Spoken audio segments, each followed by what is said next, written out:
आंचल को आज रात खुशी की वजह से नींद नहीं आ रही थी क्योंकि उसका कल स्टेज पर डांस था।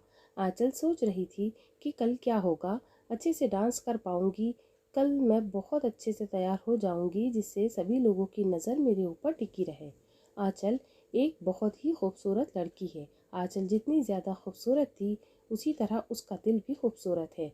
आंचल की मम्मी आंचल को उठाती है, उठो आंचल, आज तुम्हारा स्टेज डांस है ना, उठो बेटा डांस प्रैक्टिस कर लो। आंचल उठती है। दिन भर डांस प्रैक्टिस करने के बाद डांस प्रोग्राम के लिए तैयार हो जाती है। आंचल आज बहुत ही खूबसूरत लग रही थी कि देखने वालों की निगाह ना हटे। आंचल स्टेज पर डांस कर रही थी, तभी अंकित आंचल को देखता है और देखता ही रह जाता है।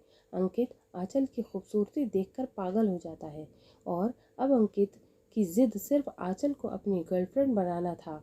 अंकित सोच रहा था कैसे भी करके मुझे उस लड़की से बात करना है। अंकित स्टेज के पास जाता है और आंचल की तारीफ करता है।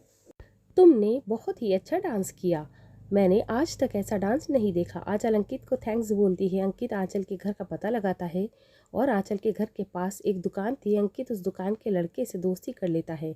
अंकित अब अपने काम से फ्री होकर आंचल के घर के सामने वाली दुकान पर बैठ जाता है और वो आंचल को देखता रहता है। आंचल जब भी अंकित को देखती थी नज़र हटा लेती थी। धीरे धीरे आंचल को अंकित से प्यार का एहसास होने लगा। आंचल अंकित के बारे में सोचने लगी, अंकित मुझसे कितना प्यार करता है, ये तो मेरे प्यार में पागल है और एक मैं हूँ जो घमंड दिखा रही हूँ। एक दिन जब आंचल सामने वाली दुकान में गई, अंकित वहाँ बैठा था। अंकित आंचल से उसका नंबर मांगता है और आंचल अपना नंबर दे देती है। आंचल घर जाती है तो अंकित आंचल को कॉल करता है। अंकित आंचल से कहता है, आंचल तुम एक अप्सरा की तरह लगती हो, मैं तुमको पहली नज़र में ही देखते ही पागल हो गया हूँ। अब मेरे पागलपन का इलाज सिर्फ तुम ही हो। अंकित की तरफ से आंचल को बहुत खुशी होती है। आंचल भी अब अंकित को प्यार करने लगी। कुछ दिनों बाद करने के बाद अंकित कहता है, आंचल मैं तुमसे बहुत प्यार करता हूँ, इतना प्यार कि जितना तुम सोच भी नहीं सकती। क्या तुम्हें मेरा प्यार कबूल है? क्या तुम भी मुझसे प्यार करती हो? आंचल अंकित से कहती है, हाँ अंकित, मुझे भी अब तुमसे प्यार हो गया है। आंचल और अंकित एक दूसरे से प्यार करते हैं और दोनों घंटों बातें करते हैं। आंचल अंकित से कहती है कि जान, क्या तुम मुझे कभी छोड़ोगे तो नहीं, मुझसे शादी करोगे ना? अंकित कहता है, आंचल मैं तुमसे बहुत प्यार करता हूँ, मैं तुमसे शादी करूँगा। धीरे धीरे वक्त बीतता गया और अंकित और आंचल को परेशान करने लगा। अंकित को लगा आंचल अब मेरे प्यार में पागल है, अब मैं इसके साथ कुछ भी करूँ ये मुझे छोड़ के नहीं जाएगी। आज आंचल के मामा के लड़के की शादी थी और अंकित आंचल को मना करता है कि तुम अब शादी में नहीं जाओगी। आंचल की शादी में जाने का बहुत मन था क्योंकि आंचल की सभी बहनें शादी में आएंगी। आंचल अंकित को बहुत मनाती है, मुझको जाने दीजिए। अंकित कहता है, अपने आप को लड़कों को दिखाने के लिए इतना परेशान हो। आंचल कहती है, बाबू मैंने सिर्फ तुमसे ही प्यार किया है, अगर तुम नहीं जाने दे रहे हो तो नहीं जाएंगे। आंचल अपनी मम्मी को कहती है कि मेरी कुछ तबीयत ठीक नहीं है, आप जाइए शादी में, मैं दादी के साथ घर में रहूँगी। आंचल की मम्मी आंचल को डॉक्टर के पास ले जाती है। आंचल अब फंस जाती है। उसने एक आइडिया निकाला अपने आप को चोट पहुंचाने का, जिससे वो शादी में न जा पाए। आंचल अपने घर के ऊंचे से कूद गई जिसके उसके पैर में मोच आ जाए और वो शादी में ना जा पाए। आंचल के पैर में मोच की वजह से मम्मी दादी के पास आंचल को छोड़कर चली गई। आंचल अंकित को कॉल करती है, देखा तुमने, अब तुम खुश हो ना, तुम्हारे लिए मैंने अपने पैरों पर मोच लगा लिया, बहुत दर्द भी हो रहा है पर मुझे इस बात की खुशी है कि तुम खुश हो ना। अंकित कहता है, अब मैं खुश हूँ, तुमने मेरी बात मानी। अंकित अब आंचल से कम बात करता था। बात होती, अंकित आंचल को गाली देता, गुस्सा करता, जिसकी वजह से आंचल रोने लगती। आंचल जब भी अंकित को कॉल करती, अंकित फिजिकल होने का जिद करता, अंकित की बात पे ब्रेकअप करने की जिद करता। अंकित एक लड़की से बात करने लगता है। अब अंकित का इंटरनेट दूसरी लड़कियों में होने लगा। अब वो आंचल से बात नहीं करता था। आंचल इस बात से गुस्सा होकर अंकित से लड़ाई करती।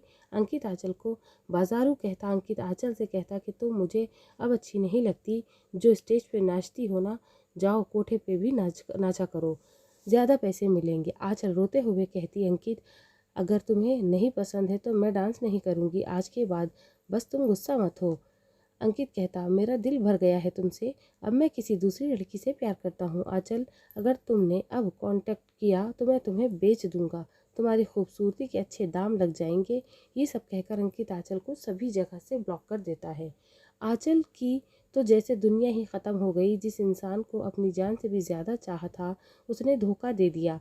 आंचल को लगा अंकित गुस्से में गया है, अभी वो आएगा। धीरे धीरे 20 दिन बीत गए। अंकित ने आंचल को अनब्लॉक तक न किया। आंचल को अब रो रो कर बुरा हाल है। आंचल अब पूरी रात नहीं सोती, सिर्फ रोती और अपने व्हाट्सएप स्टेटस पे लगाती, जिससे कोई अंकित को बता दे कि आंचल का क्या हाल है। सब लोग आंचल को बहुत समझाते हैं पर आंचल नहीं मानती। अंकित के ब्रेकअप के बाद आंचल के पास बहुत प्रपोजल आए, पर आंचल ने किसी भी लड़के की तरफ नज़र उठाकर नहीं देखा। आंचल के दिलो दिमाग में सिर्फ अंकित रहता।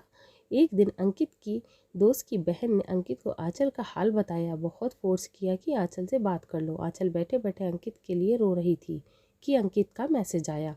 आंचल खुश हो गई, पर कुछ ऐसा नहीं हुआ। अंकित आंचल से कहता, आज से हम ये ना सुने कि आंचल से बात कर लो, ब्रेकअप का मतलब सब खत्म हो गया है। तुम रो कर मर भी जाओ तब भी मुझे कोई फर्क नहीं पड़ने वाला है। आंचल ने अंकित के दोस्त की दीदी को कॉल किया और सब बताया। आज के बाद अगर मैं मर भी जाऊँ ना, तो मेरी मौत की खबर तक ना दीजिएगा इन्हें। दीदी आंचल से कहती है कि मुझे नहीं पता था कि अंकित इतना बुरा लड़का है। जो होता है अच्छे के लिए होता है। आंचल, तुम ये समझो एक गंदी चीज़ तुम्हारी ज़िंदगी से चली गई। अब तुम अपनी पढ़ाई पर ध्यान दो और कुछ करो। आंचल के ज़्यादा रोने की वजह से आंचल डिप्रेशन में थी, तो उसके साथ दिल पे भी असर हो गया था। डॉक्टर ने बताया, आपने किसी चीज़ का बहुत सदमा ले लिया है, इसके लिए आपके दिल पे असर हो गया है। मैं कुछ दवा दे देता हूँ, अगर इससे आराम नहीं हुआ तो आपका ऑपरेशन होगा। आंचल का इलाज चल रहा था। आंचल अब अंकित से ध्यान हटाने के लिए अपनी पढ़ाई में बिजी हो गई थी। ये वक्त आंचल के लिए बहुत मुश्किल था, पर आंचल के हिम्मत करके किसी तरह से वो आगे निकली। 10 साल बाद आंचल ने अपनी पढ़ाई में दिल लगाकर डॉक्टर बन गई। एक दिन अंकित के सीने में तेज दर्द हुआ। अंकित डॉक्टर के पास गया, एक सरकारी हॉस्पिटल में अपना इलाज करवाने गया। अंकित आंचल को देखकर खुश हो गया। आंचल ने कहा, हाँ बोलिए, क्या प्रॉब्लम है आपको। आंचल ने अंकित को बिल्कुल एक मरीज की तरह ट्रीट किया। अंकित की रिपोर्ट देखकर आंचल कहने लगी, अंकित आपका ओपन हार्ट सर्जरी होगी। सर्जरी में भी बचने के बहुत ही कम चांस है। आंचल के ये कहने पर आंचल की आंख में अंकित के लिए कोई भी फिक्र तक न थी और कोई फर्क भी नहीं पड़ रहा था। इस ऑपरेशन में अंकित की जान भी जा सकती है। अंकित का आज ऑपरेशन था। अंकित को लगा आंचल उसका ऑपरेशन करेगी, तो ऐसा नहीं हुआ। दूसरे डॉक्टर ने करने वाले थे। अंकित ने आंचल से बोला, आंचल मैं चाहता हूँ कि तुम मेरा ऑपरेशन करो। आंचल कहती है, ना अंकित, आज मेरा ऑपरेशन करने का मन नहीं है। आज मैं अपने दोस्तों के साथ घूमने जा रही हूँ। अंकित को आंचल की ये बात सुन के उसके दिल में चुभ गई। अंकित को अपनी गलती का एहसास हो रहा था। अंकित का कुछ देर के बाद ऑपरेशन शुरू हुआ और ऑपरेशन के बीच में ही उसकी सासू ने उसका साथ छोड़ दिया। वो इस दुनिया को छोड़कर जा चुका था। जब आंचल बाहर से घूम कर आई तो देखा कोई मरीज़ ख़त्म हो गया है। आंचल ने नर्स से पूछा, ये कैसे हो गया, कौन से वार्ड का है ये। नर्स ने बताया, अंकित का नाम पेशेंट था, हार्ट ऑपरेशन के लिए आए थे, ऑपरेशन के टाइम ही यही ख़त्म हो गए। अंकित की मौत की खबर सुनते ही आंचल को कोई फ़र्क नहीं पड़ा। आंचल के दिल में भी नहीं चाहा कि एक बार अंकित का मरा हुआ चेहरा देख ले। आंचल खुश भी थी। जिस इंसान ने जीते जी मारा था, आज वो खुद मर गया। आखिर अंकित को उसके पापों की सज़ा मिल ही गई। तो इसी तरह की और भी मनोरंजक कहानियों के लिए प्लीज़ मेरे चैनल को ज़रूर सब्सक्राइब करें।